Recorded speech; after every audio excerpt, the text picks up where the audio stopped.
Excuse me, what are you guys doing here in the middle of the street? Well, I'm putting these chickens in crates and stacking them right here.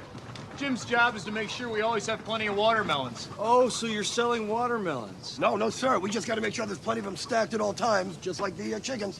What do these guys do? Well, their job is to walk back and forth with this big plate glass window every couple of minutes. That's weird. Yeah, you gotta wonder if this is gonna pay off later on.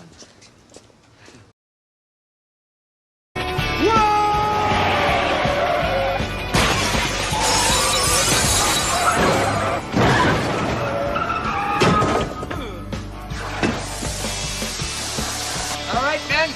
Our work here is done. Excellent. Hey everyone, what you just saw is an example of what's called Chekhov's pew-pew. Now that second part, pew-pew, it's actually G-U-N. I'm not going to say the word because I don't want YouTube to somehow hear that word and think this is a bad video about pew-pews. So we're going to call it Chekhov's pew-pew, but it's actually Chekhov's G-U-N.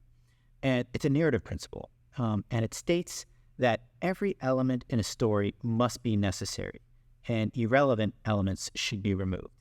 And of course, in Wayne's World 2, it's used to great effect in comedy, right? I mean, they come across these guys earlier in the movie, and it seems like it's a meaningless, pointless conversation. And ultimately it is, because later on in the movie, during a car chase, Wayne crashes and goes through, and a great movie effect, but in the end it is pointless except for the laughs, and that's the point, right? They're basically making fun of Chekhov's pew-pew. In a lot of movies, though, it's very important, right? So the example of this was if a writer features a pew-pew in a story, there must be a reason for it later on, such as it being fired later or somewhere in the plot, right? In fact, the term Chekhov's pew-pew was because of a play written by Chekhov called Uncle Vanya. And I believe in Uncle Vanya, they put a pew-pew on the mantle.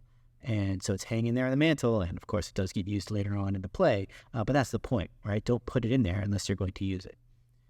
It is worth pointing out that sometimes this becomes really obvious in a movie and, kind of becomes silly. In fact, that's what, again, the Wayne's World, scene is parodied, right? When it becomes super obvious, super foreshadowing, just like, hey, this might be important later on. Especially in kids' movies, that can be, really cheesy. You see it like in the third scene, like, oh, I just happen to know this language.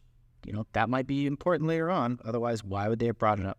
Again, just coming up with an example off the top of my head. But in general, it is a really good kind of writing principle to know. If you want to get good at kind of seeing where movies are going, you can keep in mind that the writers know this principle. And when they introduce things, if it seems superfluous, but they gave it, especially if they gave it dialogue, it's not superfluous. It'll come back later on some way, shape, or form.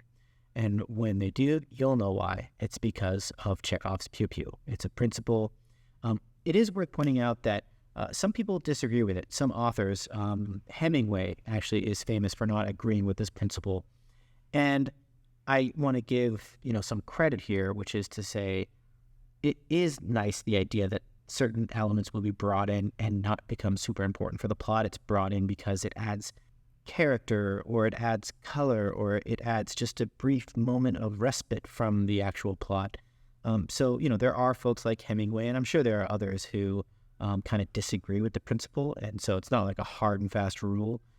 But in most modern movies, at least, it is. And so I just thought it'd be fun to bring it up, let you know that when you notice it, because you probably do notice it, there's a name for that principle. And of course, again, I love the Wayne's World. That's always stuck with me as like a really funny example of it. Hey, did you like this video? I hope you did. I'm working hard to try and make content for you, for free. All I ask is that you like and subscribe. Take a moment, click the little subscribe button. It's not going to hurt you. You can always unsubscribe later if you decide you hate me or I gave a take that you didn't like. But for now, give it a shot. Maybe you'll have some fun.